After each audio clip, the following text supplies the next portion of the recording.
Hi everybody, it's John Wheatcroft here again with another Sunday Q&A. We're up to week number 39 and this week I've got a special guest in the form of the Builders next door. So you're going to hear some polyrhythmic percussion behind my musical examples, and with a bit of luck the drill will make an appearance as well. So I'm going to soldier on regardless. I hope it's not too much of an intrusion. Hope you're staying safe in lockdown, you're managing to stay inspired, and that music is still a big part of your life. We've got some great questions this week. It's going to be short and sweet. I've got to try and work around this and get this done today if I can. I'm going to play the Bossa Nova classic Wave, and then the two things I'm going to look at today are based around the geography of the guitar, and then I'm also going to look at a thing called Triad Pairs. I hope you enjoy, you find this informative. Please keep the questions coming. Take care, and I'll see you on the other side of the tune.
a great question from Tommy asking about how he might develop fluency across the entire range of the guitar fretboard. So one of the ways that I would like to approach this, and one of the ways that I think about the guitar, is there's a series of octave shapes, some of which go towards the body and some of which go away from the body. So I think of it as forwards and reverse. So we're going to pick, in this case, corresponding with the tune I've just played, we'll keep this in D or D minor, in fact. So everything I'm going to look at today is going to come from a D minor tonality, but you can adjust and apply all of the same information to any key center, any scale, any approach. Okay, so the first thing we want to look at is where are all the D notes. So make absolutely certain that you're completely clear with where all the D notes are. So for today, as I'm playing a guitar with limited upper range, I'm going to limit myself from the open position up to around the 12th fret. So I'm going to restrict to kind of from open to the 12th fret, maybe going up to the 14th, 15th fret area, because anything from the 12th and above is a copy of what we've seen before down below, just 12 frets higher. Okay, so the first thing to do once we've established where all our D notes are on every string is to establish the octaves. Okay, so we have, if we see the octaves as being two different forms, one of which going towards the body of the guitar, we have four possible shapes that go in this direction. So from this D, I have an octave above, 2 strings and 2 frets away. From this D, again it's 2 strings and 2 frets apart. From this D, 2 strings and 3 frets because of the nature of the way the guitar is tuned, of course. The fact that we have a major third between the G and the B. Same there. And we have similar shape on the top 3 strings. So we have this D, that's octave shape number 1. This D, octave shape number 2. This D, octave number 3. And this D, octave number 4. Okay, so there's 4 forward shapes. Okay. Now, we also have we have 3 reverse shapes. So that means instead of going towards the body of the guitar, like so, we go away. So that takes 3 strings and 3 frets apart. So the D on the low E string and the D on the G string. Okay, we have the same thing here. D on the A string, D on the B string. So this is the basic geography of the instrument. So we've got 3 we might call reverse shapes. Okay, so just to recap, we've got 7 in total. Our 4, 1, 2, 3, 4, and 3 going the opposite way.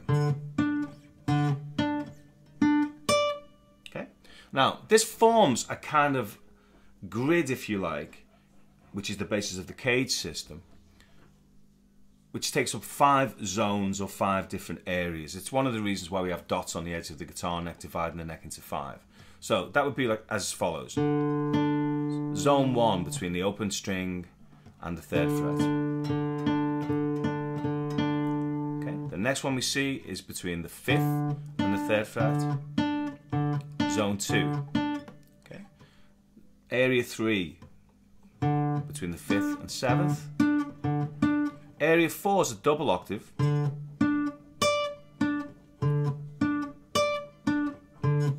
And area 5, again another double octave. The reason for the double octave shape is when you find the root note on the low E string, the range to the high E string is 2 octaves. So that means you've got one midway point, like almost like a diamond shape, kind of offset. And this is a constant for all keys. So in the key of D, 1, 2, 3, 4, 5. And these are the basis for where you might find your chord shapes. In this case, the D shape, the C shape, the A, the G, and the E shape bar chord shapes are found. Whether that be major or minor, or whether that be sevenths, or whatever you have, they're all found within those 5 areas or zones. Okay. So now what we can do is we can start to fill these octaves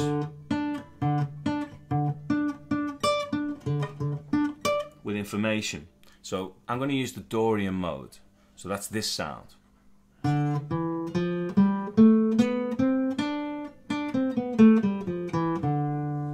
So minor scale with a root, second, a minor third, hence minor, perfect fourth, perfect fifth, major sixth, and a flat seven. I could pick anything, I've just chosen this as it's a very common sound. It's a big part of my playing, and many jazz players use that scale as the go-to minor scale. Okay, so I'll keep it within the range of the octave. So the deal is, anything that exists between here and here, any pattern that you play, is the same as you find between any of the similar octave shapes. The only thing we need to take into account is the displacement that occurs when you go across the B string, because the B string is not tuned equally, all the other strings are tuned in fourths. We have to nudge up by 1 fret every time we cross the B string. So if I play this pattern here, it stays perfectly in position. So we have single note by itself, on the next string, a 1 fret and a 2 fret gap.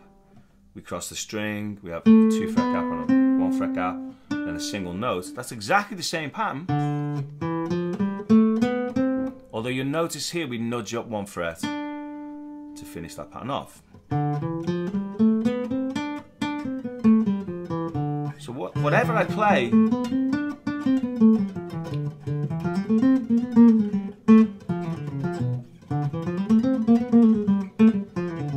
whatever I play between those points, any kind of phrase that I might play, lick, melody, what have you, can be transferred to the new location exactly the same way, taking into account that B string.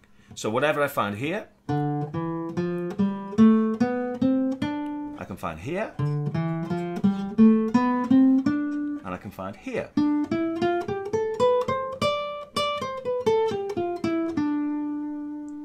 So we're going to call that the reverse octave shape, because it's going away from the guitar. And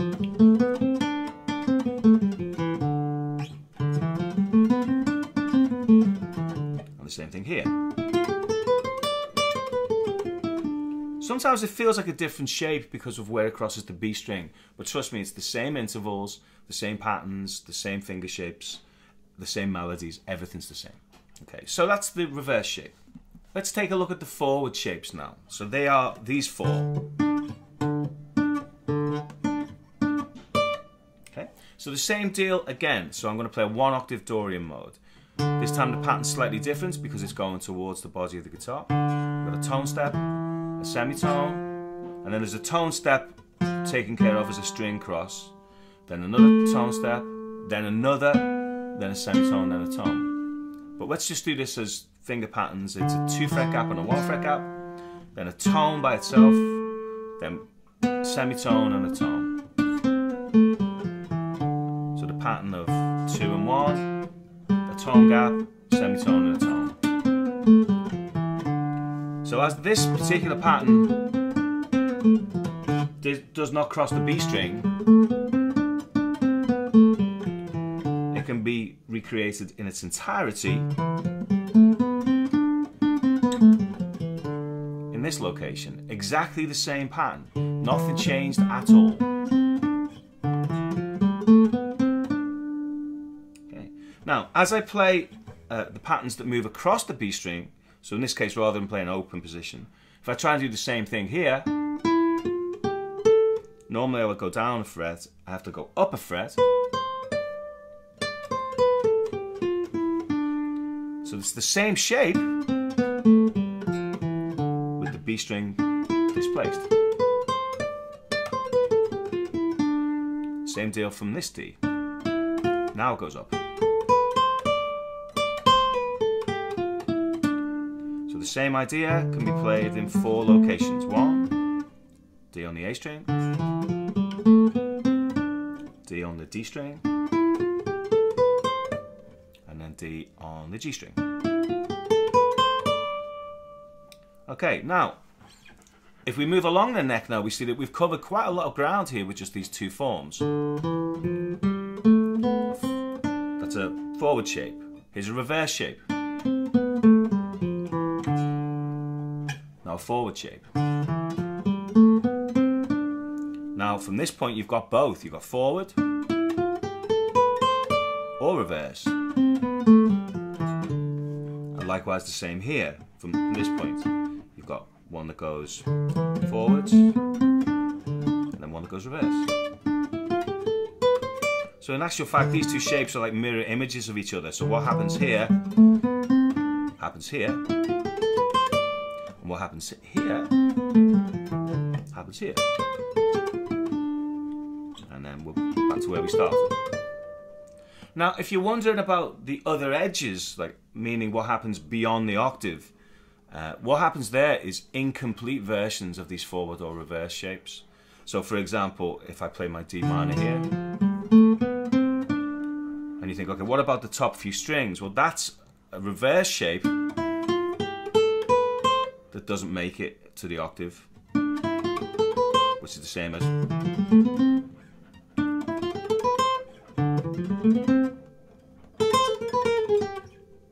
So that, all the same.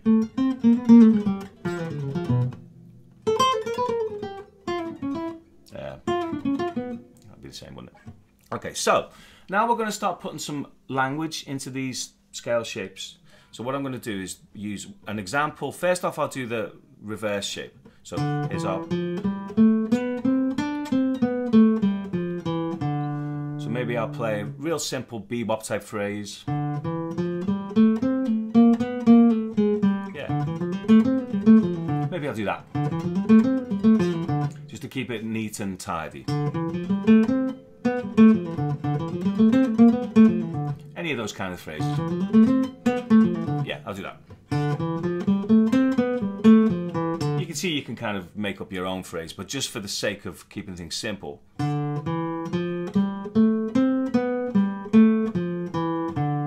I've deliberately there chose no chromatic notes. Pick your own phrase, you know, whatever you like to play.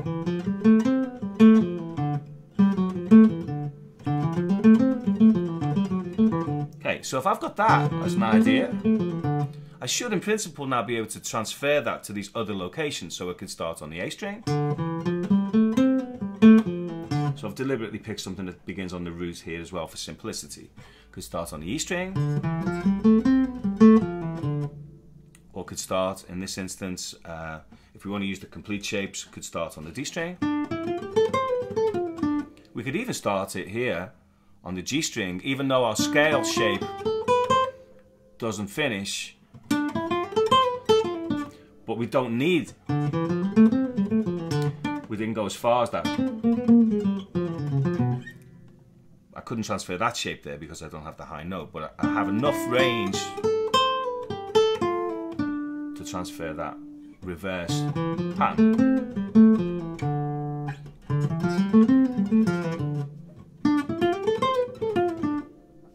This is making sense. So this is all to do with connection of, in this instance, the reverse octaves. We've fleshed that out with the scale. We put some vocabulary. So super slow just to get the phrase.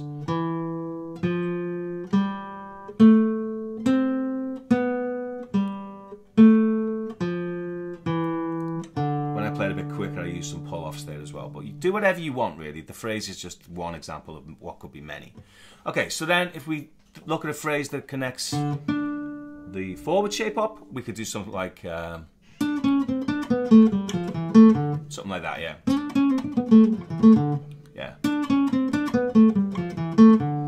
So again, I'm deliberately picking something that zones in on the octave here so that you can really hear it, and you can move it around and not have to think about, well, we're in D, we're going to the third or the fifth or whatever. Keeping it as the root makes it simpler to move. Okay. So in this case, we've got some chromaticism. I'm going to go from the root, major 7, 7, back to the root. I think that was the phrase I played, yeah.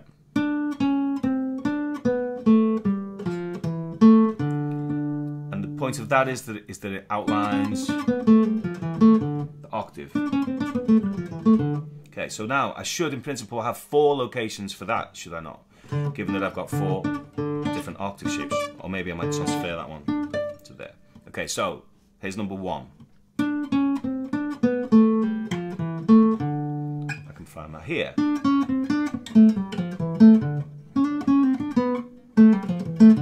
can find it here. Bear in mind I have to modify the shape slightly.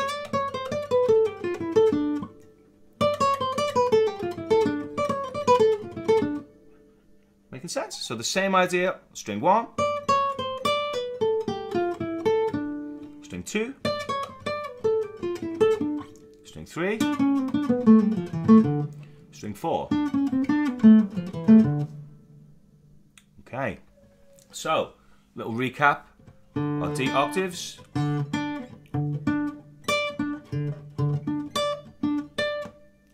Flesh that out with the associated Dorian mode. It's going to be found there. All the same shape. Then the forward shape.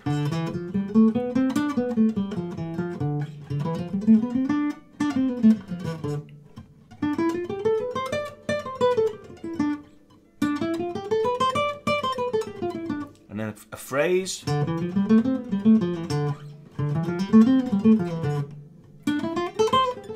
That was incomplete shape. Okay, and I played something like that, wasn't it?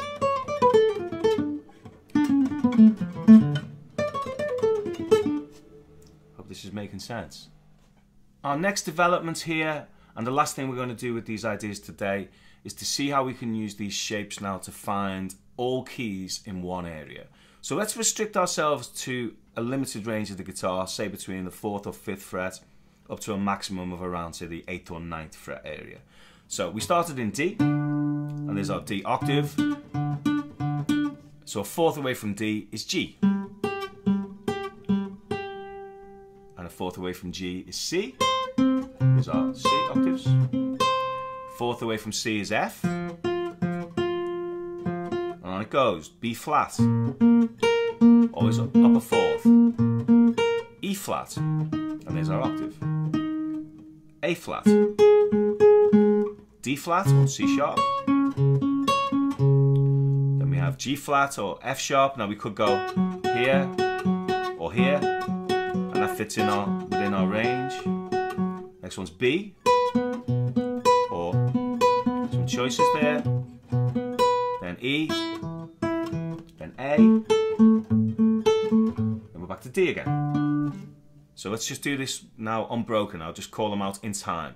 So we've got D, G, C, F, B flat, E flat, A flat, D flat, G flat, B, E, A, and D. So in some of those, you're aware that we have 2 octave possibilities for any of the E string root ideas. We have 2 octave possibilities for them. Okay, so once we've defined those octave shapes, then we start to fill them. So we go D, D Dorian. What was our phrase? Okay, then we go G Dorian.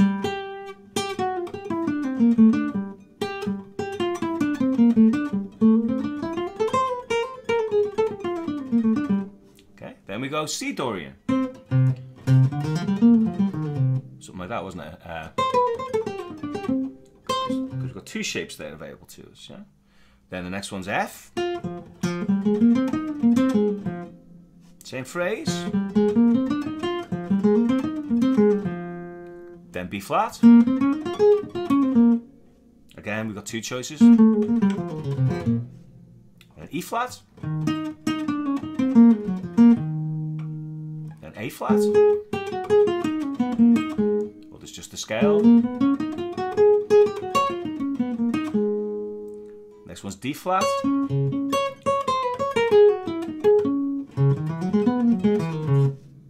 what we're doing here. Then G flat, then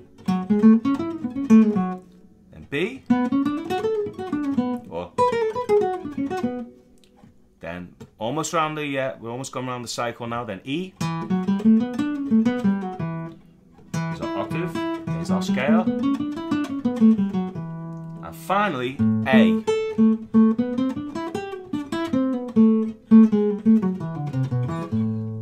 So this is how these really simple, let's go back to D one more time, how these simple shapes, fleshed out, or and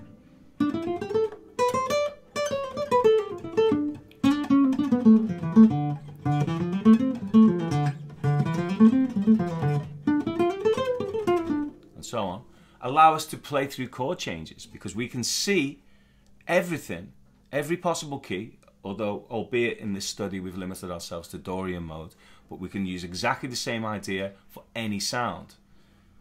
But with those two simple shapes, we can see any scale anywhere on the neck, which then in turn leads us to seeing any key in any one location. So what we did here around the 5th fret, we can recreate anywhere on the guitar. I've had a request from Liam to take a look at triad pairs. So first off, let's attempt to define what we mean by a triad pair. For today, we're going to restrict our gaze just to major triads. So what we're implying here is we can indicate where we are in the harmony by playing musical ideas based upon two neighbouring major triads, which in doing so, it tells us where we are in the harmony, because those two major triads next to one another only occur in certain locations within specific scales. So if we look at the harmonized major scale, so we do this in the key of C, we have C major, we have an F major, I'll play this over C, and we have a G major. I'll play the C root note in each instance there. So C, F, and G. So that F and G being next to one another give us an indication or a clue that this is the 4 and this is the 5 of a given, in this case, major tonality. So we can use this to tell us that that's the 4 and that's the 5 when we're in different situations. So we're going to look at that in a moment. Okay. You can also find these major on the 4 and the 5 in the sound of melodic minor scale, where we have a C minor, and we have an F major, and a G major, going to, in this case, C minor. So we can also find F major and G major in C minor. And the reason why we've got this ambiguity is a triad being 3 notes, right? Triad's got 3 notes. So 2 triads is 6 notes, not 7. It's not an entire scale. So when we play the chord of F and the chord of G, and we just immediately assume that that's C major, well, we could be making a mistake there, because let's see what notes we have. Okay, so the F triad is an F, an A, and a C, F, A, C. And a G triad is a G, a B, and a D. Did you notice that there was no E notes of any kind? F, A, C, G, B, D. So that means just because I've got those 2 sounds, that could still be C minor. It could equally be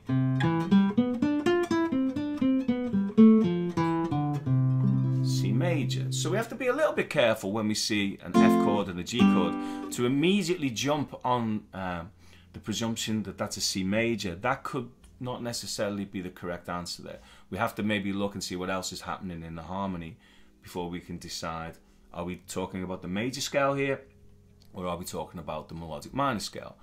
This comes down to knowing your scales, taking the scale of C and being able to clearly see C major, D minor, E minor, F, G, F, G, A minor, B diminished, C, or your C melodic minor, C minor, D minor, E flat augmented, F major, G major, A diminished, B diminished, and so on. I feel like I'm being heckled by the builders next door, but I will continue anyway. So, yeah, the perils of doing these Sunday things.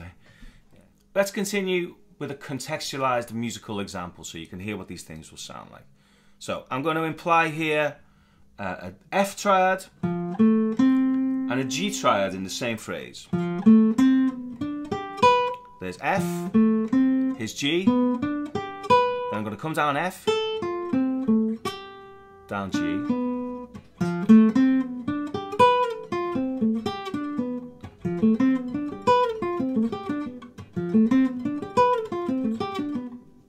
okay, so that's F, G, F, G.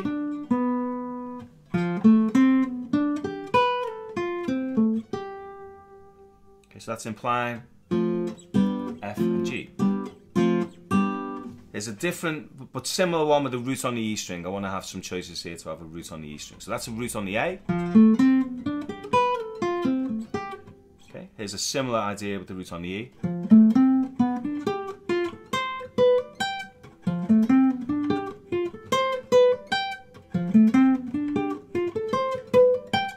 We're plumb for that one. So there's our F. It's the first inversion G. There's our F. First inversion G. Okay, so that's spelling out an F triad and a G triad. And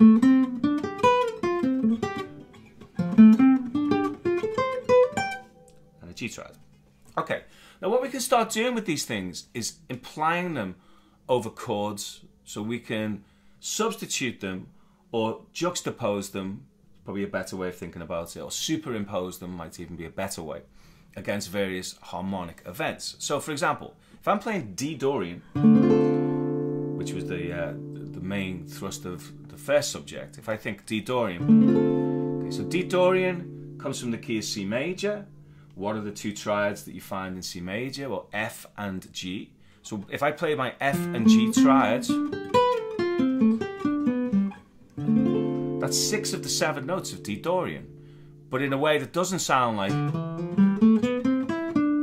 scalar. So if I know, if I think a third above a minor chord of D minor, if I think what are the two triads in D Dorian, the two major triads that you find in D Dorian, they are F and G. So I can even do like the classic that. On the top there there's our G triad and there's an F triad, albeit supported by fourths. But still on the top we have those two triads, so I could play for D minor, it works perfectly. So minor third away. So if I were going D Dorian, I'd think F and G. So I would go into G Dorian, I think B flat and C.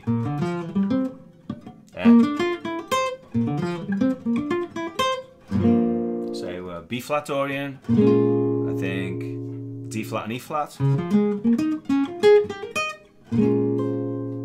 Okay, it gives 6 of the 7 notes. What might be useful would be for me to list some of the options that you have against various harmonic events, and then we're going to juxtapose these phrases against a 2-5-1 major and minor. Okay, so for a minor sound, you may think a minor third above. So for D minor, I'm going to think F and G. Okay, and the note that's missing there, if you're interested, is the 2nd degree. So that works for D Dorian. Also works for D Dorian flat 2, which is one of the modes of melodic minor scale. Remember we said there's always this ambiguity. It could be melodic minor. The triad pairs you get from harmonic minor are particularly interesting, but that's something we might look at in another week. Okay.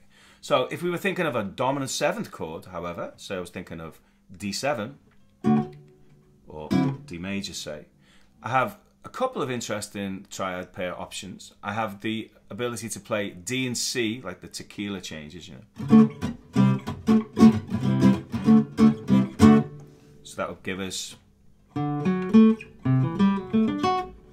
yeah. Or maybe I'll use this one.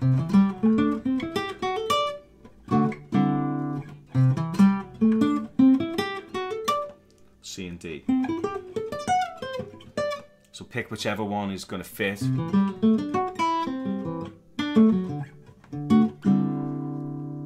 From those two licks that we had before. Of course, there's loads of different options available to you. But we'll just stick with them for today. C, D, C. And the reason for this is, if that's the 5 chord, that's the 4 chord. That kind of sound, yeah? But in Lydian dominant,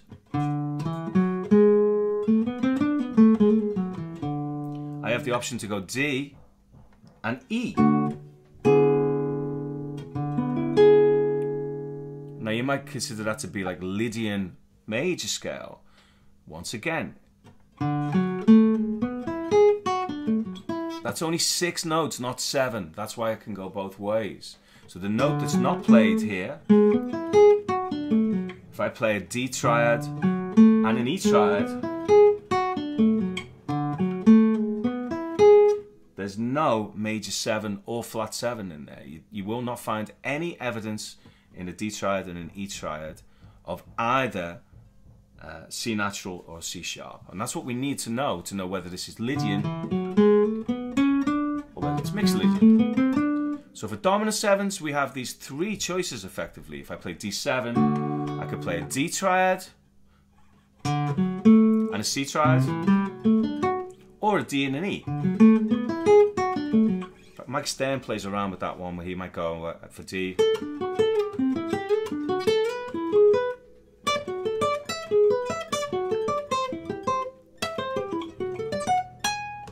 That kind of sound. Lydian dominant. So there we have the dominant 7s in a kind of static, non-altered way.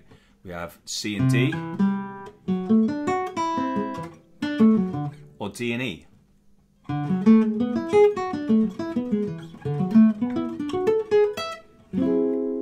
Okay. For a Lydian sound, for major, we have that same option of D and E. Remember, of course, the 7th isn't in there, so it's ambiguous. Okay. Another really, really cool sound is the minor 7 flat 5. And for the minor 7 flat 5, similar to what you'd use for the altered sound, in fact, you can play triad pairs from the flat 5. And the reason why we can do this is we think that's D minor 7 flat 5. It's really F minor over D. What were our choices for F minor? Remember, minor 3rd above. F minor gives us A flat and B flat.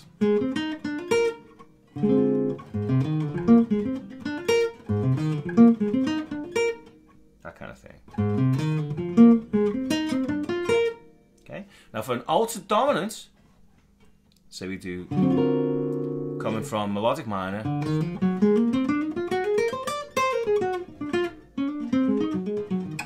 that sound, we can use the same triad pair. Again, Mike Stern does that a lot. That's an A flat and a B flat. All against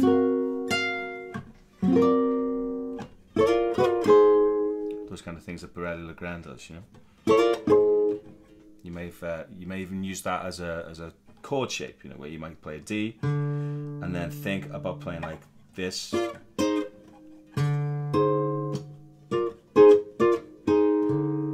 a chord against it. Okay, so off the flat 5, yeah, so the flat 5, flat 5 and 6. So let me run those again. Off a minor chord, we think 3 and 4. For a dominant chord, we can think 1 and flat 7. Or we can think 1 and 2. For Lydian flat 7 sound. For Lydian, we think 1 and 2. But remember, it hasn't got that major 7 in there, so we're implying it, we're not explicitly stating it. Okay, and for minor 7 flat 5, we think of the flat 5 and 6. Same for altered dominant.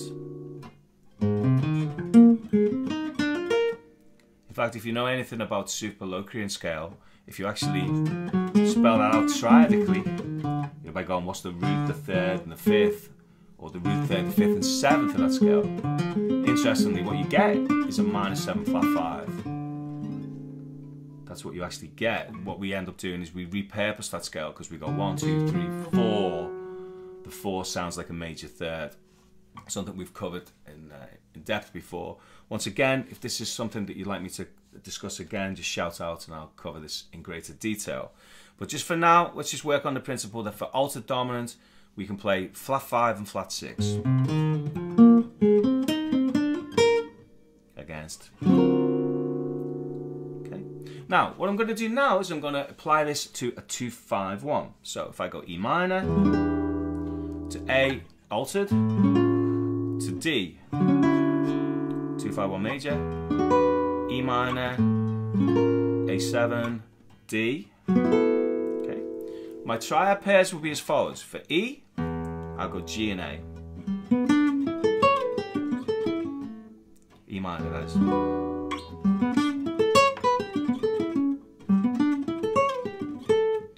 For A altered, remember flat 6 and flat 5 and flat 6. So that's going to give me F and E flat. And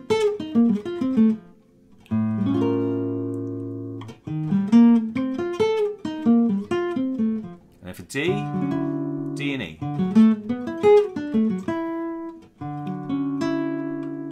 So my phrase could be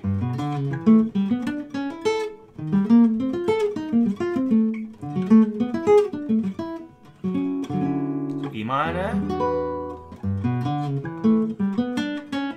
A7, D. That's a 2-5-1 phrase. 2, 5, 1. Maybe you can play the chords behind me.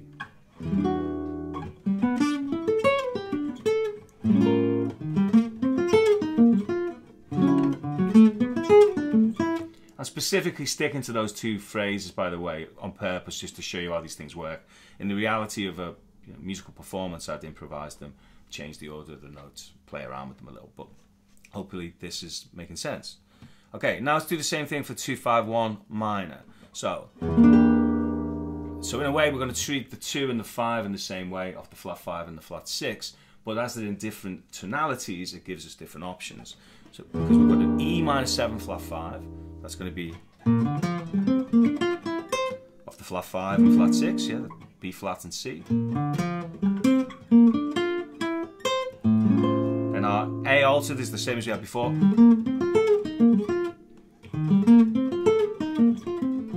then D minor is going to be F and G. So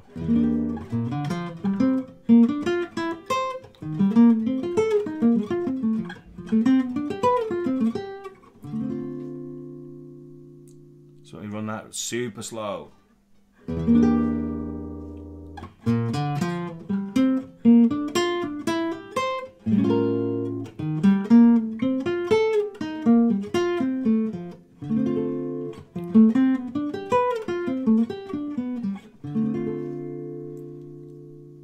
maybe one more time I'll play them both again. The major phrase, 2, 3, 4.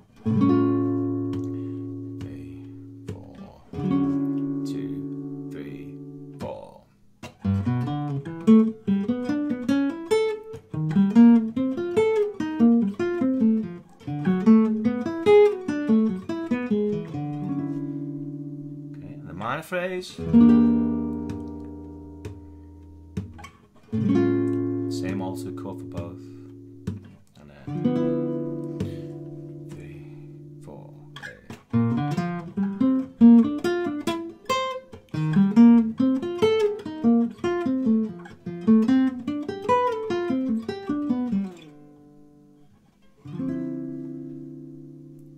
okay. So what I suggest you do, get your notepad out and write down the superimpositions. Minor, major off the 3 and 4. Why? Because that indicates it's Dorian, or alludes to it being Dorian. It could be Dorian flat 2. Dominant, we didn't deal with our 251 with a regular dominant 7 there, but it's definitely a big sound there. So that would be the 1 and flat 7, or the 1 and 2. They're your choices. Okay. Lydian will be 1 and 2. Again, it's implying Lydian because it doesn't give us the 7. 2 triads is 6 notes, not 7 notes. Okay. So the only way that it would imply the 7th would be if our triad pair doesn't contain the root note. That would be an interesting option. I'll leave you to figure that one out. Okay, and then what else did we have? We had half diminished, flat 5, flat 6, yeah. Which is the same, interestingly, as altered. It's kind of a similar sound. It is called the super Locrian after all, remember? Yeah, super Locrian. Locrian, minor 7, flat 5. So, you know, you could actually say a minor 7, flat 5 is a form of altered dominant. It's a raised 9, flat 5. It's a 7 chord with a raised 9 and a flat 5. That's kind of like what it is in the melodic minor scale. So that's why they're very similar in approach. So that was off the flat 5 and flat 6. So to recap, E minor, I think G and A, A7, I think E flat and F, and D, I think D and E. Okay, you can rewind that back and figure out how that goes. E half diminished, I think B flat and C. A7, I think E flat and F, same again, and D minor, F and G. And there we have a triad pair of examples. We've reached the end of yet another Sunday Q&A. Next week is number 40, so that's quite a milestone for me. So thanks once again for getting this far. Thanks for the great questions, the really lovely messages that you send me throughout the week. It's really, really encouraging and it motivates me to keep going. So as long as you guys are interested in these sessions and you keep asking great questions, they shall continue. Please feel free to send any requests or suggestions or just general ideas of things that you'd like to see covered, even specific tunes. That's all great. I'm happy to try anything really, to have a crack at any tune that you think that I would do justice. So I hope you've enjoyed today. I hope that you're staying safe. I'd just like to thank Rob Aylward for making this amazing guitar. It's absolutely beautiful and it's changing the way I play. And for Killy Nonis, for these fantastic picks. They're awesome. They sound so good. And once again, they make you play in a different way, which is a good thing by me. So yeah, thanks guys, amazing stuff, and I will continue to hopefully try and make them sound as best as I possibly can. So take care of yourself, have a great week, and I'll see you next week for number 40. Once again, I said this at 30, maybe I'll bake a cake or something. So take care, see you later on.